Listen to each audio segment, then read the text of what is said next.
My dear, be happy, be aware, be hardworking, be safe and live long in the name of God, the most beneficent and merciful। आज मैं आपको chemistry की जानकारी कैसे हो, chemistry से आपकी रुचि कैसे बढ़े, कैसे केमिस्ट्री में आप इंटरेस्टेड हो, इसके बारे में मैं बताऊंगा और कुछ लिखित रूप से समझाऊंगा भी।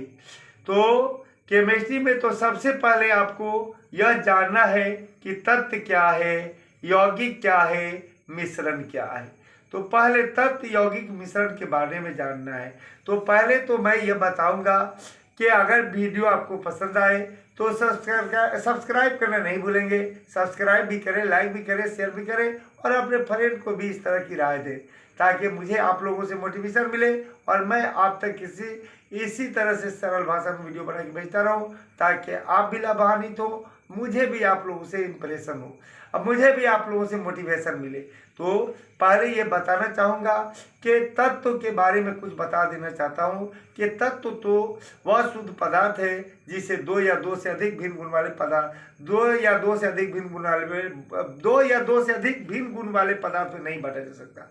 अर्थात तत्व शुद्धतम पदार्थ होता है और यह एक ही तरह के परमाणुओं का बना होता है, लेकिन तत्वों को निश्चित अनुपात में मिला देने से यौगिक बनता है और यौगिक को है ना किसी रासायनिक विधि द्वारा दो या दो से अधिक भिन्न गुण वाले पदार्थों में बांटा जा सकता है। वही मिश्रण है तो मिश्रण को बहुत सरलता पूर्वक जो है दो या दो से अधिक भिन्न गुण वाले पदार्थों में बांटा जा सकता है, यानी कि उनके अवयवों में आसानी से बांटा जा सकता है। जिन जिन अवयवों से बना है उन अवयवों में आसानी से बांटा जा सकता है। तो तत्व पर ही पूरी कहानी है, क्योंकि तत्व से पहले तो हम सबसे पहले यही पढ़ते हैं कि तत्वों के नाम, उनके संकेत, उसके बाद से पढ़ते हम कि संकेत, उसके बाद से उनका परमाणु भार यानी कि परमाणु द्रव्यमान, उसके बाद से उनकी परमाणु संख्या इत्यादि पढ़ते हैं और यहीं से केमिस्ट्री पढ़ने सीखने का काम जारी होता है, यानी कि शुरू होता है। तो चलिए सबसे पहले ये आपको केमिस्ट्री का अच्छा ज्ञान रखने के लिए सबसे पहले तत्वों के नाम, और ये जो है ये भी जानना होगा कि तत्वों का नाम कभी कभी नाम से अलग है से जो केम से जो पुकारा जाए। संकेत में मान लीजिए कि तत्वों के नाम का संकेत लेना है तो तत्वों के नाम का पहला अक्षर लिया जाता है, लेकिन अलग अलग तत्वों के लिए अलग अलग ढंग से प्रयोग हुआ है। कहीं फ्रेंच नाम का पहला अक्षर लिया जाता है, कहीं अंग्रेजी का लिया जाता है, कहीं लैटिन का लिया जाता है, तो कहीं ऐसे कहीं ग्रीक भाषा का लिया जाता है। तो इस तरह से क्या होता है, कहीं फ्रेंच का लिया जाता है। तो इस तरह से क्या होता है कि आपको जो है कभी कभी ऐसा होता है कि तत्वों का नाम हिंदी में या अंग्रेजी में दूसरा सुनते हैं और उनका संकेत दूसरा होता है। जैसे सोडियम तो उनका संकेत मिलता है Na यानी कि नाइट्रियम, उसी तरह पोटेशियम तो उनका संकेत मिलता है के यानी कि कैलियम। तो इसी तरह सिल्वर तो उसका संकेत मिलता है Ag यानी कि अर्जेंटम से। तो इस तरीके से जो है ये सारी चीज़ों को विचारते हुए सबसे पहले आपको तत्वों के नाम और उनके संकेत और उनके परमाणु द्रव्यमान अर्थात परमाणु भार और परमाणु संख्या याद कर लेना है। और उसके बाद से तब अब परमाणु की जब बात आएगी तो पहले ये जानना होगा कि परमाणु है क्या। तो परमाणु किसी तत्व का वह सूक्ष्म भाग है जिसमें उस तत्व का मूल गुण वर्तमान रहता है। दूसरी बात यह है अब यह बताया जाता है कि परमाणु जो है 3 कणों से बना होता है, प्रोटॉन, इलेक्ट्रॉन, न्यूट्रॉन।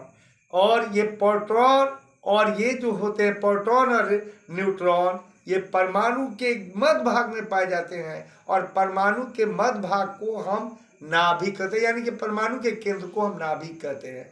और इलेक्ट्रॉन नाभिक के चारों ओर चक्कर लगाता है और इलेक्ट्रॉन नाभिक के चारों ओर चक्कर लगाता है। तो लेकिन यह भी होता है कि नाभिक में मौजूद प्रोटॉन जो है वह धनावेशित होता है और नाभिक के चारों ओर चक्कर लगाने वाला इलेक्ट्रॉन क्या होता है, ऋण आवेशित होता है। लेकिन दोनों की संख्या बराबर होती है। परमाणु में जनरली न्यूट्रॉन की संख्या इन दोनों की संख्या से ज़्यादा होती है।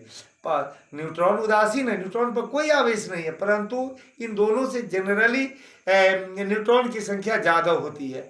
और प्रोटॉन और इसकी प्रोटॉन संख्या और इलेक्ट्रॉन संख्या ये दोनों बराबर होती है और दोनों पर आवेश बराबर और विपरीत लगते हैं और दोनों एक दूसरे को अपनी ओर आकर्षित करते हैं। इसीलिए क्या होता है, दोनों दोनों जब एक दूसरे को आकर्षित करते हैं तो दोनों पर क्या है, आवेश बराबर और विपरीत है, कोई किसी को नहीं खींच पाता है। इसलिए क्या होता है, और यहाँ पर साथ ही साथ जो न्यूट्रॉन है वो उदासीन है, उसमें कोई खींचने की क्षमता ही नहीं है। अब इस तरह से क्या हुआ कि परमाणु 3 कणों से जो बना है, प्रोटॉन इलेक्ट्रॉन न्यूट्रॉन से, तो प्रोटॉन इलेक्ट्रॉन एक दूसरे को खींचकर उदासीन नहीं कर देता है, दोनों पर बराबर और विपरीत आवेश होता है, तो दोनों में से कोई किसी को नहीं खींच पाता है, दोनों आपस में है क्या होता है, परस्पर आकर्षित होकर क्या परस्पर जो है क्या होता है, उदासीन हो जाता है, परस्पर जो है उदासीन हो जाता है।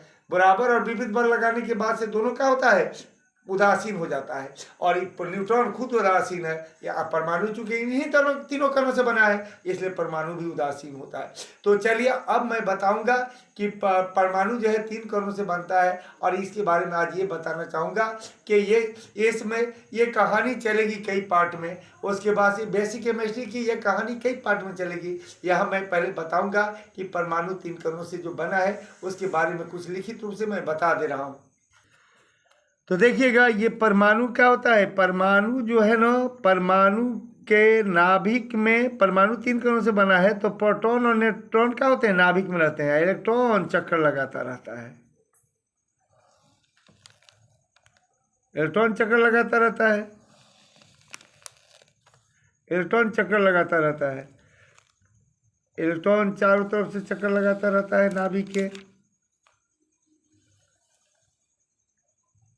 अब देखिएगा इलेक्ट्रॉन जो चक्कर लगाता है तो इसमें 2 तरह की बातें आपको जानकारी की। इलेक्ट्रॉन चक्कर लगाते रहता है, इलेक्ट्रॉन चक्कर लगाते रहता है, तो ये भी जानकारी हमको पहले ये बताएंगे कि परमाणु में जो है ना प्रोटॉन न्यूट्रॉन और इलेक्ट्रॉन की परस्पर संबंध के बारे में बताएंगे और उसके साथ ही साथ यह भी बताएंगे कि मतलब क्या बोलता है कि ये जो इलेक्ट्रॉन जो कक्षा में चक्कर लगाता है तो ऐसे स्टेज में जो है, मतलब ऐसे स्टेज में ये भी बताना है कि किस कक्षा में कितना इलेक्ट्रॉन चक्कर लगाता है। और इसके माने इलेक्ट्रॉन के चक्कर लगाने की कहानी बहुत लंबी चौड़ी है। इससे पहले मैं ये बताना चाहूँगा कि परमाणु में क्या होता है, परमाणु में जो प्रोटॉन इलेक्ट्रॉन न्यूट्रॉन की संख्याएँ किस तरह से होती हैं और इनकी संख्याओं का मतलब इनके संख्याओं का क्या संबंध है, इसके बारे में मैं बताना चाहूँगा। तो सबसे पहले ये जान लीजिएगा, परमाणु में जो है ना प्रोटॉन संख्या को P से प्रोटॉन संख्या को सूचित करते हैं, प्रोटॉन संख्या,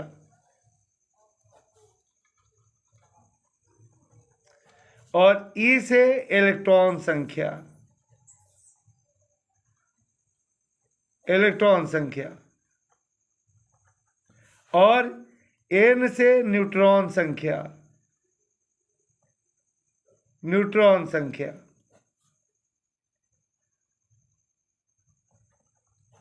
और ये जो है ना Z से परमाणु संख्या, Z से परमाणु संख्या को सूचित करते हैं,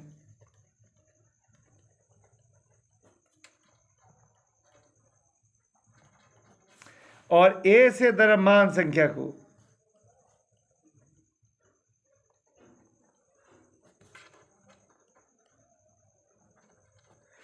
और A बराबर होता है, इससे पहले ये बता दूंगा कि P बराबर E बराबर Z होता है, यानी कि प्रोटॉन संख्या इलेक्ट्रॉन संख्या और परमाणु संख्या तीनों बराबर होती हैं। यानी कि प्रोटॉन संख्या इलेक्ट्रॉन संख्या परमाणु संख्या तीनों बराबर होते हैं, और A बराबर होता है P + N। तो आप जानते हैं कि जब तीनों बराबर है तो हम A बराबर लिख सकते हैं, जब P के बराबर E है तो ये भी लिख सकते हैं E + N, और E के बराबर क्या है, यानी कि P के बराबर E के बराबर Z है तो हम ये भी लिख सकते हैं A बराबर लिख सकते हैं क्या, A बराबर हम लिख सकते हैं, A बराबर लिख सकते हैं Z + N। अब रहा इस पर एक मैं क्वेश्चन देके बता दे रहा हूँ। जैसे में हो गया, किसी तत्व की परमाणु संख्या 17 है तो द्रव्यमान संख्या, प्रोटॉन संख्या तथा इलेक्ट्रॉन संख्या ज्ञात कीजिए। तो अब हो गया कि आपको मालूम है कि किसी तत्व की परमाणु संख्या यानी कि Z बराबर दे दिया है कितना 17, और उसके बाद से हमसे क्या पूछ रहा है कि किसी तत्व की परमाणु संख्या 17 है। तो इस एक चीज़ और क्वेश्चन में रहेगा, क्या ज्ञात कीजिए, क्वेश्चन में और जोड़ लीजिए, जबकि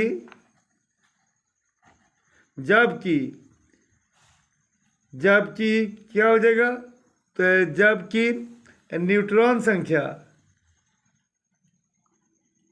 न्यूट्रॉन संख्या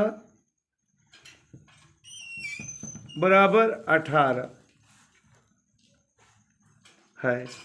अब देखिएगा, किसी तत्व की परमाणु संख्या 17 है तो द्रव्यमान संख्या, प्रोटॉन संख्या तथा इलेक्ट्रॉन संख्या ज्ञात कीजिए, जबकि न्यूट्रॉन संख्या 18 है। तो चलिएगा, तो न्यूट्रॉन n बराबर हो गया 18 और हमको द्रव्यमान संख्या निकालना है।